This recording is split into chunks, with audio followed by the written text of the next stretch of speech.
الحمد لله وكفى وسلام على عباده الذين اصطفى أما بعد.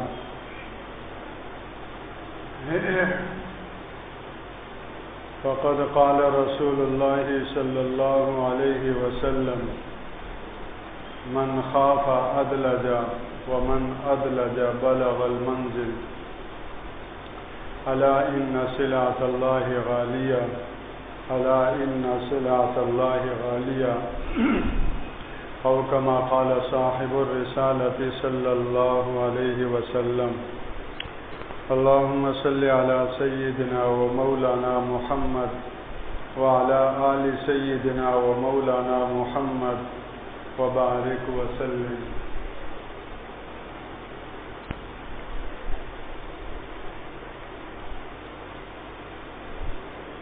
رسول اللہ صلی اللہ علیہ وسلم کی ہر صفت ہی کامل ہے اور اپنی تمام صفات میں اللہ جل شانہ نے ان کو کامل و اکمل بنایا،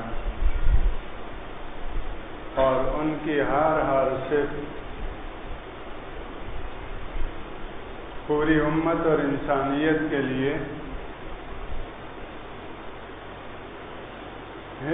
کامیابی اور کامرانی، دنیا اور جہان کی فلاح و بہبود کی ضامن ہے۔ آپ کی ایک صفت وہ بندوں کی ہدایت کے لیے مشعل راہ ہے۔ اپنی تمام تر صفات میں آپ کی ذات بہترین اسوہ اور نمونہ ہے،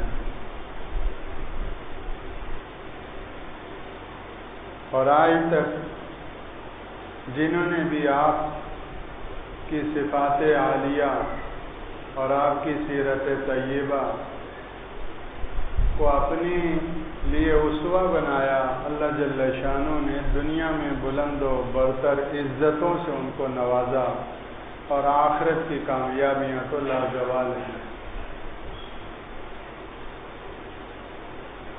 اور دو چار کی طرح یہ بھی انسانی ہسٹری جاننے والے پر واضح ہے کہ جس نے اور جہاں ان سے روح گردانی کی تو ناکام ہوا اور عزت اور کامیابی سے محروم ہوا، کوئی بھی ہو، کیسا بھی ہو۔ آپ کی ان مبارک کامل و اکمل صفات میں سے ایک صفت آخرت کی یاد اور آخرت کا دھیان ہے۔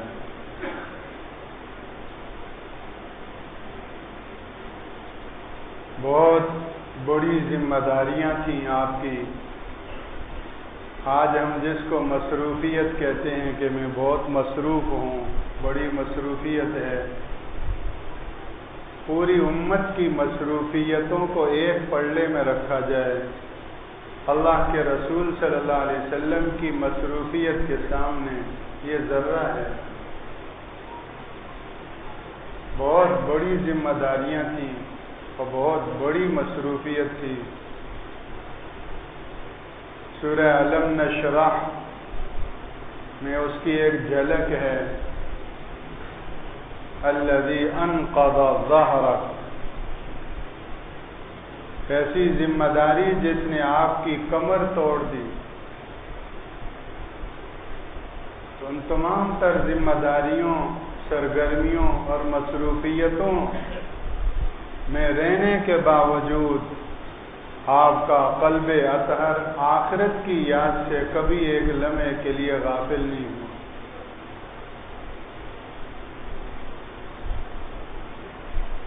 اور جو براہ راست آپ کے صحبت یافتہ تھے، آپ کے زیر تربیت تھے، آپ کے زیر نگرانی تھے، اور براہ راست آپ سے سیکھنے والے تھے، ان کے اندر تو کوٹ کوٹ کر آپ نے آخرت کو بھرا،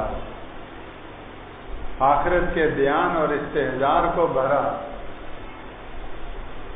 آخرت کی فکر، مسئولیت اور جواب دہی کا احساس ان کے دلوں میں نقش فرمایا۔ یہ جو ہم پڑھتے اور سنتے ہیں، امیر المومنین ثانی الخلفاء الراشدین سیدنا فاروق اعظم رضی اللہ تعالیٰ عنہ اپنی امارت اور خلافت کے زمانے میں کہ اگر دجلہ کے کنارے پر ایک کتا بھی پیاسا مرے گا تو عمر سے اس کی پوچھ ہوگی، یہ احساس، یہ فکر، یہ رسول اللہ صلی اللہ علیہ وسلم کی پیداوار ہے۔ آپ نے ان کے دلوں میں یہ پیدا کیا، آپ کی صحبت، آپ کی تربیت کا یہ نتیجہ تھا، مظہر تھا کہ آج اقتدار اور حکومت اور حکمرانی اور خلافت بھی ان کے اس احساس میں کمی نہیں کر سکی، آخرت کی جواب دہی سے ان کو غافل نہیں کر سکی۔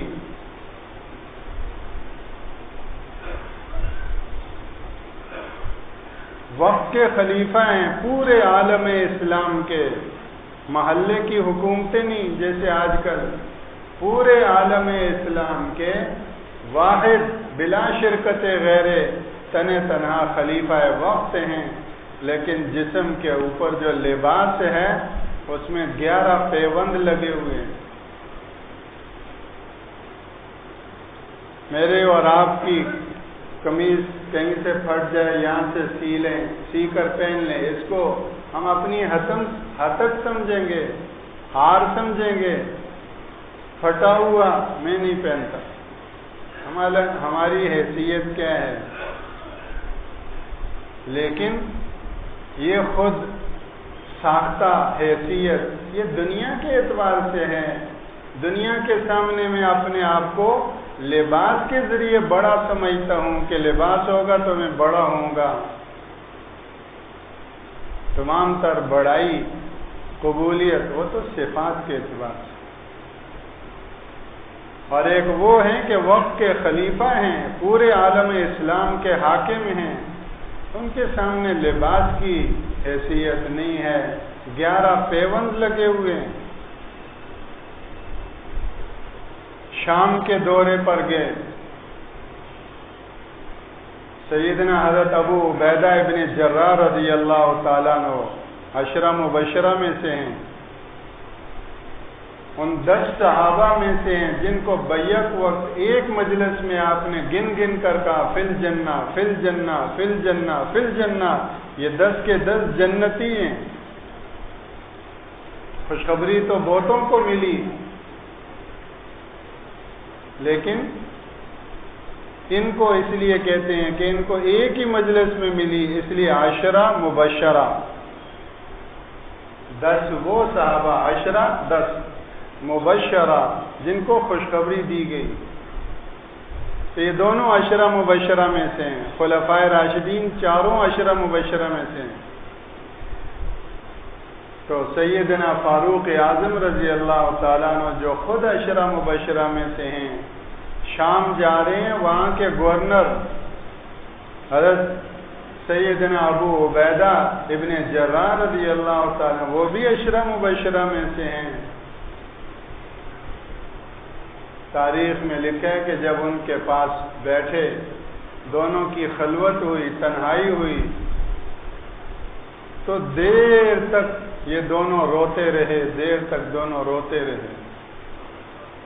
وہ کون سی چیز تھی جو ان کو رلا رہی ہے؟ ایک گورنر ہے، ایک حاکم وقت ہے،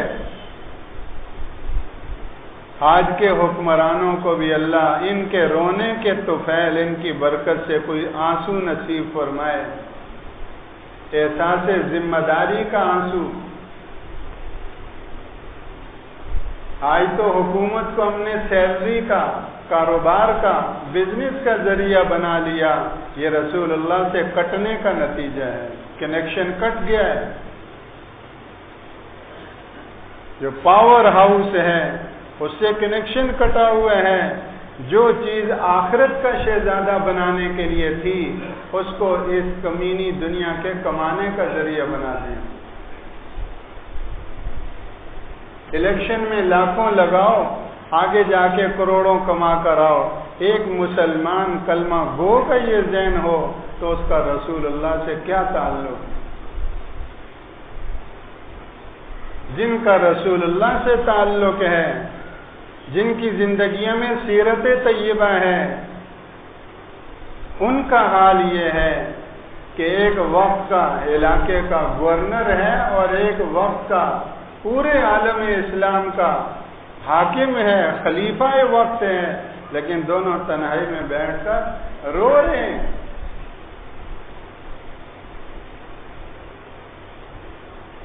اور حضرت فاروق اعظم رضی اللہ تعالیٰ عنہ، جن کا وہاں جانے کا ایک مقصد یہ بھی تھا کہ گورنر کو قریب سے دیکھوں. گورنری نے ان پر کوئی اثر تو نہیں کیا.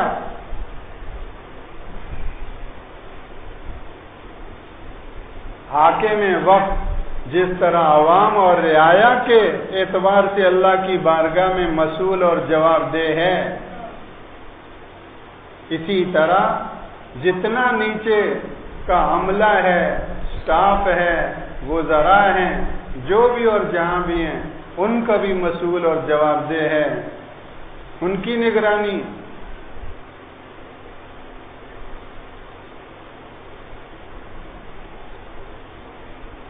اور یہ جواب دہی ان کو رلا رہی ہے. تو ابو عبیدہ ابن جراح رضی اللہ تعالیٰ کو جو قریب سے دیکھا تو سیدنا فاروق اعظم خوش ہو گئے اور فرمانے لگے کہ دنیا نے بہتوں کو بدل دیا، لیکن دنیا ابو عبیدہ ابن جراح کو نہ بدل سکی. اللہ کی رحمتیں نازل ہوں ابو عبیدہ کے اوپر، دنیا ان کو نہ بدل سکی. ان کا وہی حال ہے الان کما کان.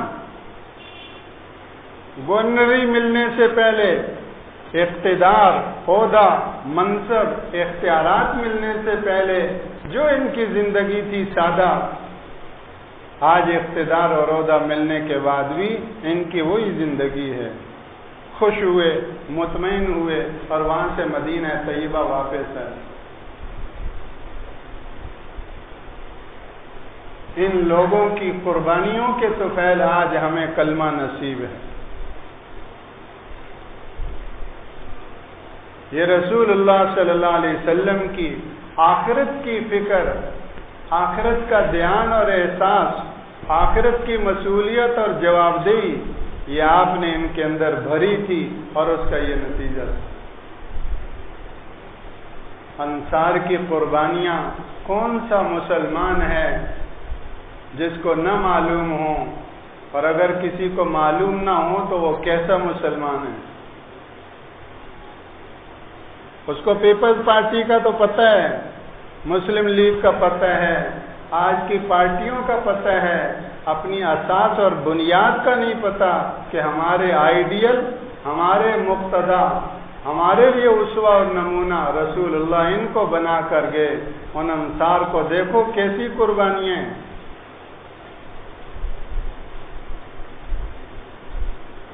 سیاسی اعتبار سے دیکھو، مذہبی اعتبار سے دیکھو، اعلاء کلمت اللہ کے لیے قربانیوں کے اعتبار سے دیکھو، جس رخ سے دیکھو انصار کے لیے آفرین اور 100 اور 1000 سلام کے سوا کچھ نہیں آ سکتی. جسم کا رواں رواں ان کو سلام پیش کرتا ہے. کیسے لوگ تھے. اور یہ در حقیقت رسول اللہ کی تربیت تھی جو ان کے اندر یہ چمک رہی. زمین و آسمان نے ایسی نصرت، ایسی مدد ایسی کبھی نہ دیکھی ہے نہ دیکھ سکتا ہے کہ جنہوں نے اپنی زمینیں پیش کی، گھر پیش کیے، وہ باغات جن باغات پر ان کی سالانہ معیشت کا دار و مدار تھا، وہ باغات ان میں پھلدار درخت گن گن کر پیش کی، یہ سب آپ کے ہیں. اور یہاں تک آتا ہے کہ ایک صحابی کی 2 بیویاں تو یہ پیشکش بھی کی کہ ایک کو میں طلاق دے دیتا ہوں، آپ ان سے نکاح کریں۔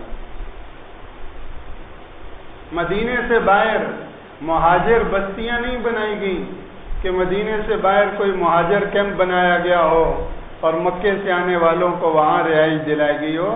مدینے کی بستی میں مدینے کے پرانے باشندوں کے اندر عام طرح سے رل مل کر ان کا رہن سہن ہوا کہ مہاجر اور انصار ان کی گویا کہ ان کا امتیاز مشکل ہے۔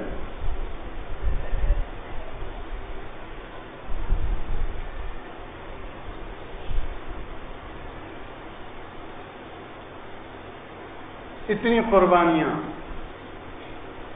جو مکہ کے اندر مالدار تھے، جدی پشتی بزنس مین تھے، جن کی تجارت یمن اور شام پھیلی ہوئی تھی، رحلۃ الشتاء والصیف، ان کی قربانیاں یہ کہ وہ سب کچھ پراپرٹی اور جائیداد اور اپنا جدی پشتی لگا بندہ کاروبار سب کچھ اللہ کے دین کی خاطر چھوڑ کر آئے۔ مدینے جب پہنچے تو اللہ کا قرآن کہتا ہے للفقراء، یہ فقراء جو وہاں کروڑوں میں کھیلنے والے مالدار بزنس مین ہیں، آج ہجرت کے بعد مدینے میں آئے، نہ ان کا گھر ہے، نہ ان کی جائیداد ہے، نہ ان کی کوئی پراپرٹی ہے، نہ ان کا کوئی بزنس ہے۔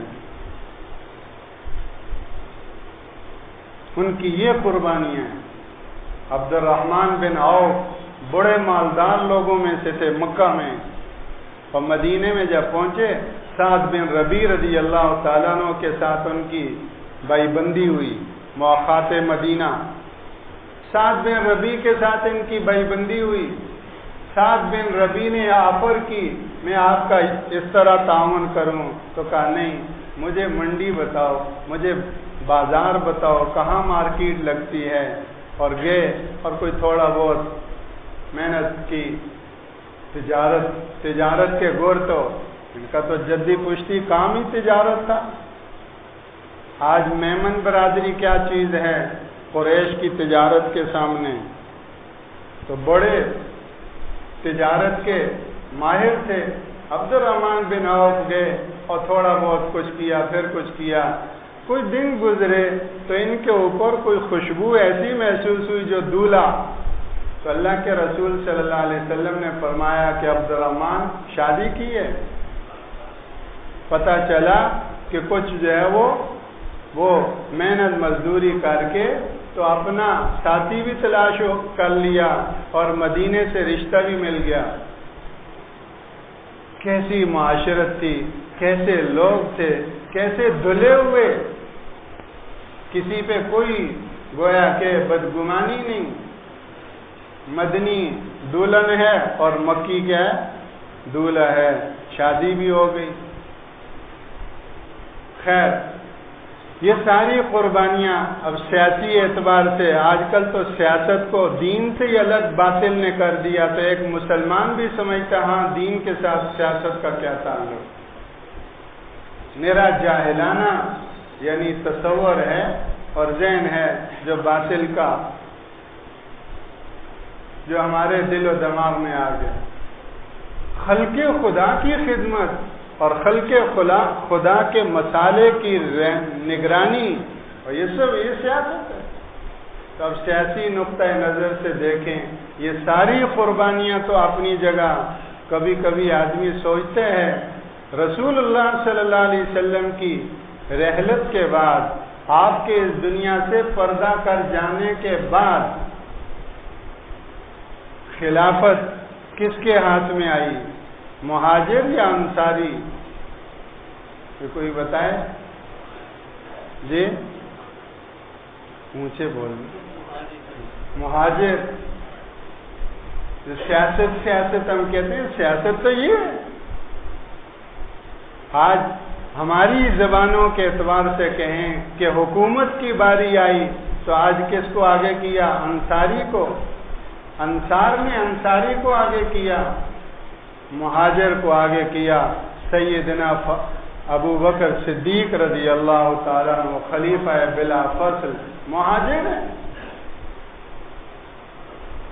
آج کوئی پنجاب سے آ کر سندھ میں حکومت کر سکتے ہیں یا سندھ سے جا کر پنجاب میں کر سکتے ہیں؟ ایک ہی ملک ہے، ایک ہی خطہ ہے، ایک ہی مملکت ہے۔ وہ لوگ تھے مسلمان، اسلام انہوں نے سیکھا تھا، رسول اللہ کے تیار کردہ تھے۔ ساری زندگی مدد اور نصرت کی وہ تاریخ رقم کی کہ آسمان و زمین نے ایسی مدد اور نصرت نہیں دیکھی جیسے انصار نے کی، کہ رسول اللہ کی نبوت کی زبان نے گواہی دی، الناس دثار والانصار شعار۔